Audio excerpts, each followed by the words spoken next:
Welcome, everybody, to a new week and a new episode of Arch City Sports. The Cardinals are coming off a very exciting weekend in the Bronx, winning 2 out of 3 games in the series versus the Yankees. And I have to ask the question right now, because it's now or never: do the Cardinals have one last run in them? We're going to break that all down and more today. Before we get started, make sure to follow on Instagram, follow on TikTok, follow on X, all of our social media platforms. There's going to be a link in our description here. Make sure to like and subscribe if you're on YouTube. Follow and rate if you are on Spotify listening over there. We would really appreciate that. We are going to be back to posting daily content over there on Instagram and TikTok and X. So, like I said, make sure to go follow over there at Arch City Sports on all platforms. But like I said, a very exciting weekend for the Cardinals in the Bronx, winning 2 out of 3 games versus the Yankees. There's a whole lot to break down with this. We're gonna break it down piece by piece today. Before we get started with anything, though, I feel like I have to mention the biggest news, I guess, out of that Yankees series. Jordan Walker, an absolute breakout game, kind of came out of nowhere. If we're being realistic about it, kind of came out of nowhere, but an absolutely amazing game in Game 3 of the series, going 5 for 5. We're going to touch on that when I get to Game 3, but I have to start with that because what a breakout point for him, for us, potentially for the month of September. Great start to the month for Jordan Walker. In Game 1, we lost 6-3. Not going to talk too much about this one. Austin Wells with 2 homers for the Yankees in that one. Game 2, a 6-5 win. Kyle Gibson, right when you, I say you, I mean me personally, right when I write him off and I'm ready to kind of move on in the offseason from him, he goes to New York and pitches an absolute gem. 7 innings, 1 run, and then Brendan Donovan, a 3-run homer, his 11th homer of the year. He now has 61 RBIs on the year as well. Matthew Liberatore tried his best to blow it, giving up 4 runs in 1 inning. But Ryan Helsley shut the door with his 42nd save of the season, and that brought us back to 500 at 68-68. These last 2 weeks, we're a little over 500, but I feel like we just keep going back and forth. We get 1 game over, then back to even. 1 game under, then back to even. We just need to take off this month of September. And then Game 3, which is what we're going to talk about the most today, a 14-7 win. Yes, you heard me correctly, a 14-7 win, going along with 21 hits for the St. Louis Cardinals, a season high. And for the first time all season, maybe the second time, everybody in this lineup clicked at the exact same time. And that is something we talked about all the way back in spring training, throughout the first couple months of the season, throughout the summer, and now going into the fall. We have discussed it all year long, that this lineup has a lot of talent, but can they have them click at all at the same time? There were stretches where Goldie was hot, and then he went cold. Like right now, he's red hot.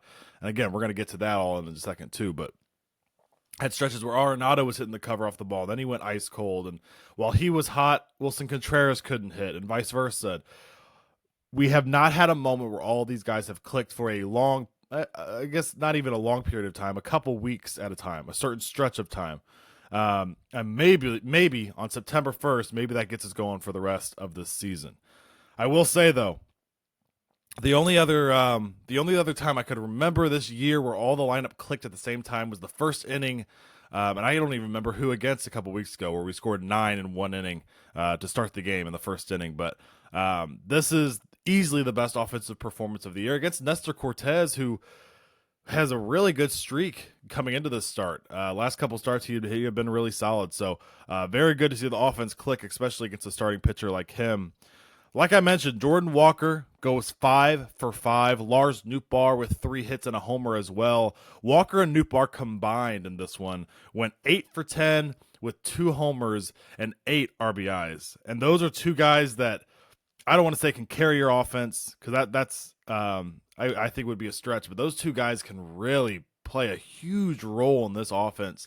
They can both hit at just about any spot in the order when they're hitting. They're very versatile. Both athletic guys in the outfield as well. But I would love to see those 2 guys who, Obviously Jordan Walker, not a great year whatsoever. Very disappointing. Lars Nootbaar, though, I think if we're going to talk about him, and we'll discuss that all in the offseason, what his season looked like, I think it was a very disappointing season so far by Lars Nootbaar to what we expected him to be.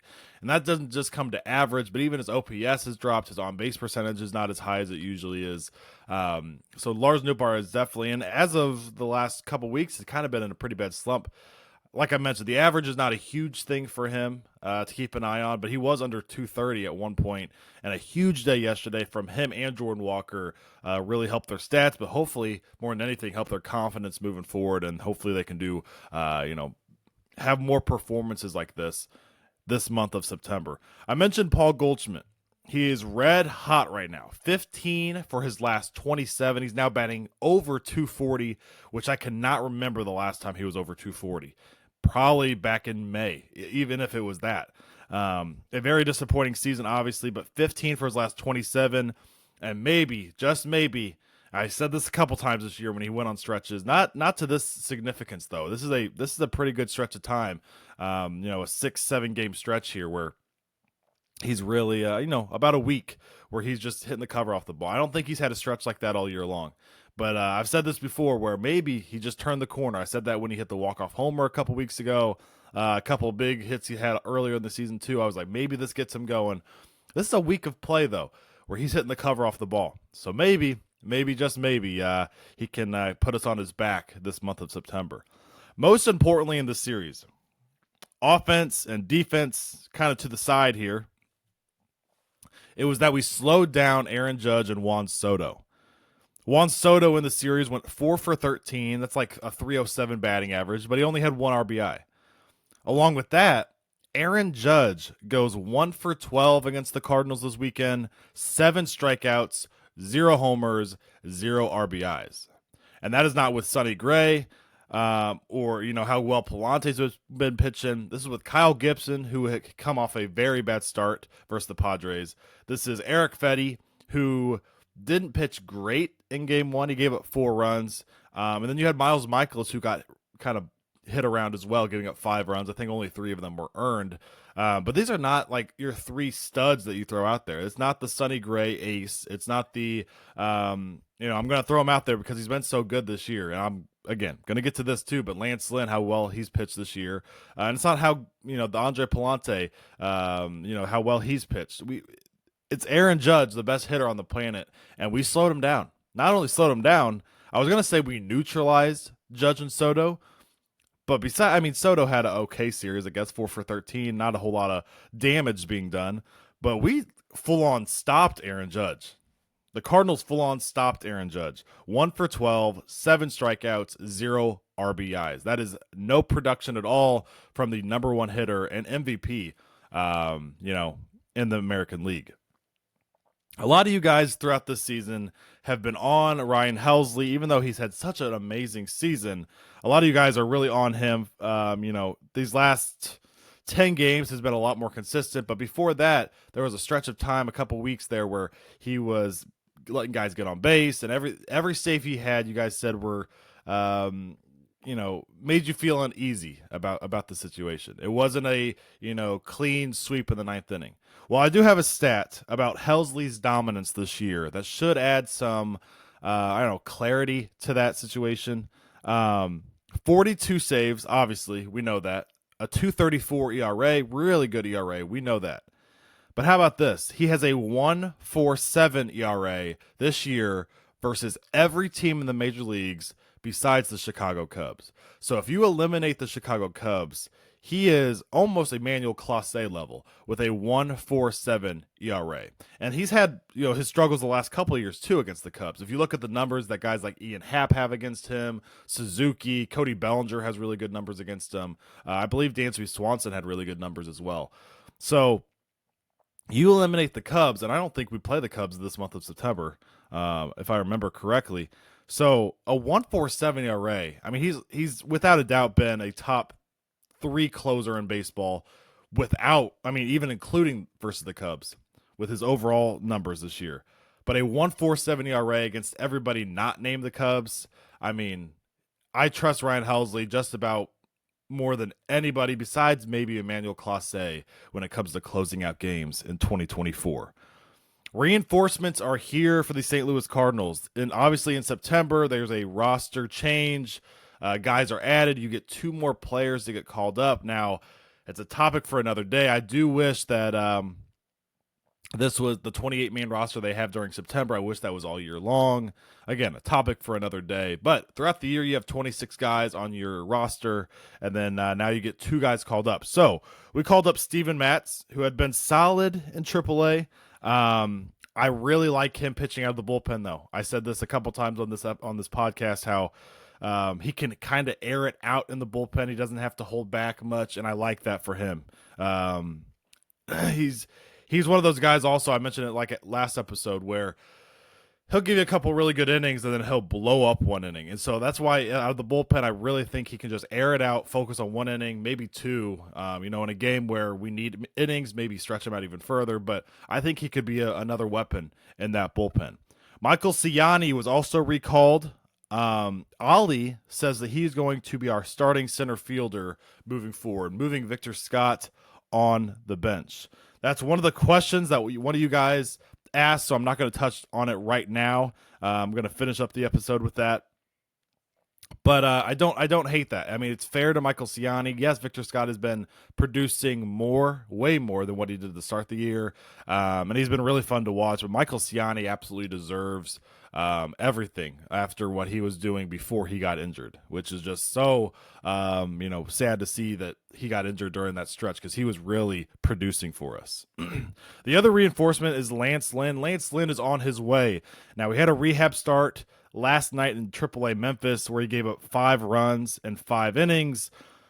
He has a 4.06 ERA on the season, and there was a post by St. Louis Sports Central. Go check them out, obviously, if you haven't already. He has a 4.06 ERA, though, on the season. All the comments on there were talking about get rid of him, DFA him, don't bring him back next season. But with that 4.06 ERA, there's got to be a little bit of context that goes with that. Just like Ryan Helsley, and I brought context in his situation of how dominant he has been, we have to talk about the same thing with my guy Lance Lynn. He has had a dominant 2024, whether you like it or not, the numbers don't lie.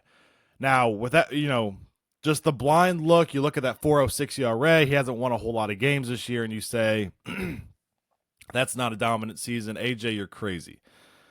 But if you take away that start about 5 or 6 starts ago in Washington, where he gave up 10 runs in 2 2/3, his ERA this season in 2024, Lance Lynn, the 37-year-old that only throws fastballs, and a lot of you guys want him out of here, he has a 2.71 ERA.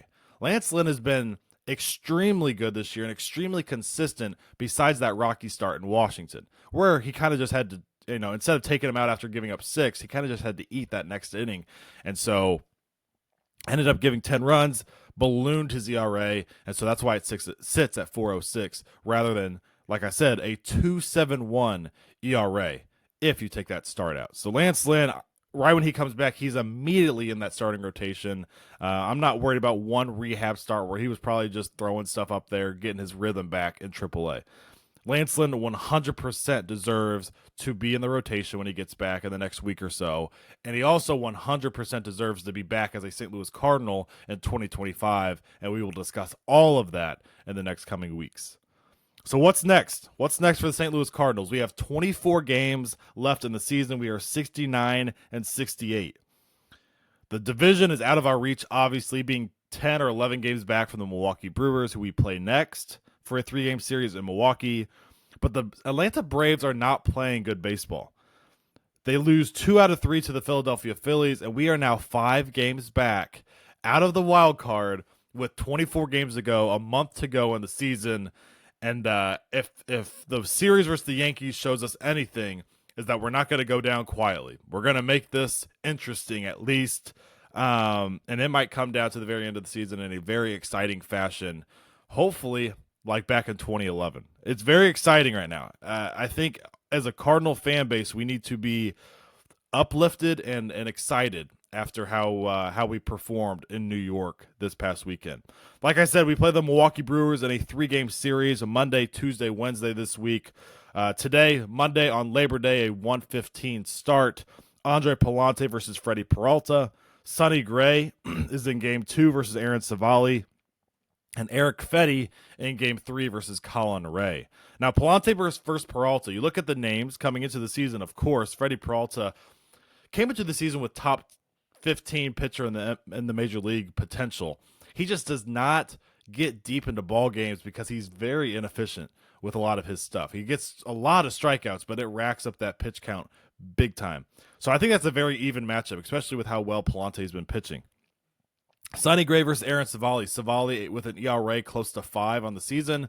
Sonny Gray, a very good start his last time out versus San Diego. I believe it was 6 innings, 1 run. Would love to see Sonny Gray, build off that and finish the season strong after having a month and a half where it was just not very good baseball at all, which we talked about several times. But with that being said, even with that bad stretch of baseball that he had, his ERA is still under 4, and he's obviously favored in this matchup versus Aaron Savali. And then you have Eric Fetty and Colin Ray, and I would slightly give the nod, the advantage here to the Milwaukee Brewers. Colin Ray, very underrated season that has not been talked about at all. A guy who's won 12 games, has an ERA under 4, has had a really solid season, but I think it's going to be close. Eric Fetty has the potential of pitching a gem, and hopefully we can get that in this series. With obviously not love, but we need to win this series. We need to win 2 out of 3 games because if the Braves are, the Braves are playing the Rockies this week. The Atlanta Mets are playing the Red Sox this week. The Cubs, I mean, they're 3.5 out of the wild card. They're playing the Pirates this week, so we have no room for slipping here or dropping a series or dare I say getting swept. We need to win this series. I think the must wins in this series are the Palante and Sonny Gray games in games 1 and 2. And then if you happen to lose one of those, you need Eric Fetty to put us on his back and carry us in Game 3 with a absolute amazing performance. But I think we have definitely the favor in this series. The Milwaukee Brewers are a great team, but they do not scare me like other teams in baseball do. They really don't. And so I definitely think we can win this series, and I really think there's a chance we can sweep them as well. To wrap up the episode, we need to answer your guys' questions.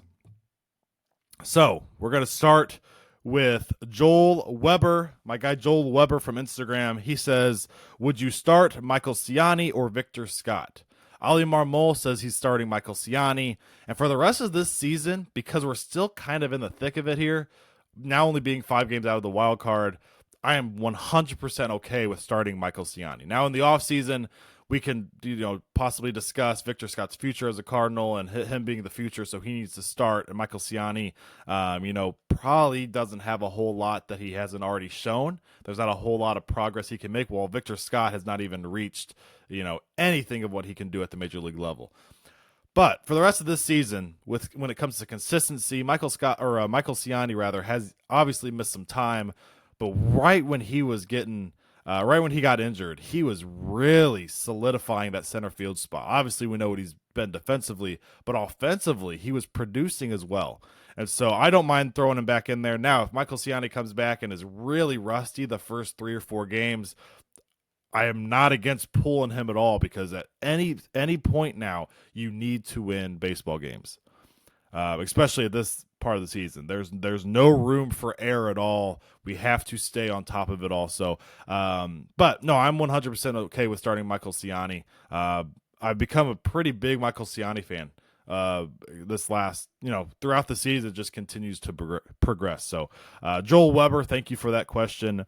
Coop Goofy from Instagram says, what's a big move that we can make in the offseason that could help us huge next year? Now, all the offseason stuff we're going to really dive into in the offseason. There's a couple big names on the market that we can kind of target, but we're not going to do that. And so I think a lot of it is using these young guys and hoping they develop in our organization. I don't think there's going to be a whole lot of moves going on. I think Mozeliak rides out into his last year of his deal or last year of his contract because he has 1 year left, 2025. And so I don't think he's, Mozeliak has shown he's not a guy and DeWitt. They're not guys that are going to go out and spend a whole lot of money. So I don't think there's any big moves that we make this offseason. I think you hope Jordan Walker develops. I think you hope Alec Burleson and Mason Wynn continue what they're doing, and Nolan Gorman comes back to form. And those four guys are the core of your organization moving forward. Now we're going to make some moves in the offseason. Kyle Gibson's contract is up. His 1 year deal. Lance Lynn's 1 year deal is up. Miles Michaelis has a year left, but his ERA is over 5. What do you do with him? There's going to be starting rotation moves. I think the bullpen stays put, and there probably is maybe a bat or two that we go out and get in the offseason. But again, really going to dive into what moves we make and what we should do during the offseason. But thank you, Coop Goofy, for that question. Braxton Franey asked, do we make the playoffs as we are only 5 games back now? I'm not going to guarantee that we make it, but I'm just saying I think there might be a little run in us. I think there might be a run with how these bats are swinging right now. It's hard to see them just go completely ice cold. Paul Goldschmidt, 15 for his last 27. Jordan Walker, huge momentum boost doing that in New York. Right? Lars Nootbaar, a really good series. Brendan Donovan, a very good series. Mason Wynn almost back up to 290, and Alec Burleson has been swinging it really well lately. Arenado's swinging it well. Ivan Herrera has been producing since he's come back. Luken Baker with a homer yesterday. Victor Scott, a couple hits in the series. It's hard to see all these bats go ice cold. We need to keep them hot. I'm not going to say I guarantee we make the playoffs, but I like our chances better than the Cubs, and maybe even better than the Mets, who are only a game and a half out of the playoffs. Ryan Knowles asks, why hasn't Matt Koperniak or Nick Dunn been called up when they're both hitting over 300? Nick Dunn's, I guess, a slight surprise because we always give the nod to guys who have been down there for a while, and he's been there for a while in AA and AAA, and Matt Koperniak 100% deserves the call. But the biggest thing here, and I talked about it a couple episodes ago, is that Matt Koperniak and Nick Dunn and Cesar Prieto, those 3 guys are all left-handed bats, and we are so lefty dominant at the major league level that that's why they continue to call up Fermin as an option. Because yes, I think Nick Dunn probably deserves a shot, and Koperniak over Fermin, even though they're different positions. But Fermin's a right-handed bat, and so he's obviously going to get that nod every single time. Jordan Walker, right-handed bat. Catcher-wise, obviously Herrera and Pages, right-handed bats. We have so many lefties at the major league level that is literally the only reason why Koperniak and Dunn have not gotten the call. Luken Baker getting the call before them, stuff like that. So Ryan Knowles, thank you for that question. It's literally just because they're left-handed bats. Scott7373 from Instagram. Why do you think the offense is so hit and miss when as a team I feel like the strikeout percentage is relatively low? We as a team, I think there's a lot of inconsistency, and I think it starts from the top to the bottom. We have seen all these guys get traded or get released from the Cardinals and been successful elsewhere. I don't know if it's a development problem, a management issue, or pressure of playing as a St. Louis Cardinal where you are expected to succeed every single time you step on the field. I think it might be a combination of all 3 of them. Now, I don't think there's any, extreme description or reason why we have been so hit and miss. I think switching up the batting order could do something. There's really no answer I have for that. It's one of the weirdest things I've seen all year. And that's why I started this episode talking about how this is the first time we have seen everybody click at the exact same time. And so hopefully that hit or miss question you're asking, hopefully it's a lot of hit the rest of this season because we only have 24 games left in the year. Scott7373, thank you for that question.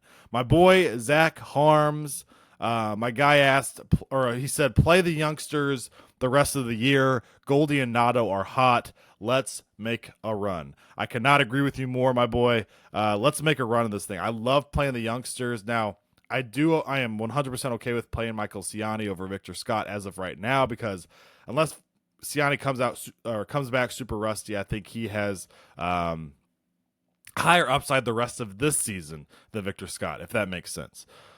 Like you said, though, Arenado, Goldie, red hot right now. A lot of momentum going. Jordan Walker, keep playing him every day. Lars Nootbaar, play him every day. Luke and Baker, find a way to get him in the lineup. And Alec Burleson, Mason Wynn at the top of the order. This team could do some dangerous things the rest of this season. Last question is my boy Charlie Moon from Instagram. I answered one of his questions last time as well. Do you think Jordan Walker will keep doing what he did versus the Yankees this past weekend? I don't think he goes 3, 4, 5 hits every time out, but I think he's gained a lot of confidence from that game. And I want to say up and down season, but a lot of downs this year. And you see Mason Wynn, his best friend, succeed and just propel at the major league level before him, which is kind of reversed. We did not think it would be that way. We didn't even think Mason would be this good, especially this quickly. But I think that had a lot of mental, stuff going on with Jordan Walker. And then you have getting called up, getting sent back down, getting called back up, getting sent back down. Just that kind of inconsistency of you can't go out there and just perform and just, there's going to be ruts that you go through. How do you get out of them? And he doesn't even have that opportunity to do so. And this starts all the way back to last April. But like I said, a huge confidence boost to do this against the Yankees. He has the same type of builds as Aaron Judge. So you look across the field, and he's doing this all in front of Aaron, in front of the New York crowd, against a very good Yankees team, World Series contender, against a very good pitcher in Nestor Cortez, going 5 for 5, 3 homers, or 3 RBIs, a homer. Jordan Walker might have built some confidence, and I hope he just takes off. I hope he just takes off and doesn't look back. I think he will have a good rest of the season because he looked very confident and very under control at the plate. I would love to see him just take off and really solidify that role that we all know he can fill for the St. Louis Cardinals. But that's going to wrap it up for this Monday episode of Arch City Sports. Of course, like I said at the very beginning, be sure to like and subscribe if you're on YouTube. Follow and rate the podcast if you are on Spotify. And of course, follow on Instagram, follow on TikTok, follow on X for daily videos of all of our podcast stuff here, but also videos I make that aren't even in the podcast episode. So make sure to go follow over there for daily St. Louis sports content. And I will see you guys on Wednesday. Hopefully we win a couple games here in Milwaukee and keep this train moving. And let's cheer against the Braves this week because they have the Rockies in town. Cheer against the Mets. They have the Red Sox in town. And they cheer against the Cubs because they have the Pirates in town. So go Pirates, go Red Sox, and go Colorado Rockies. I'll see you guys on Wednesday.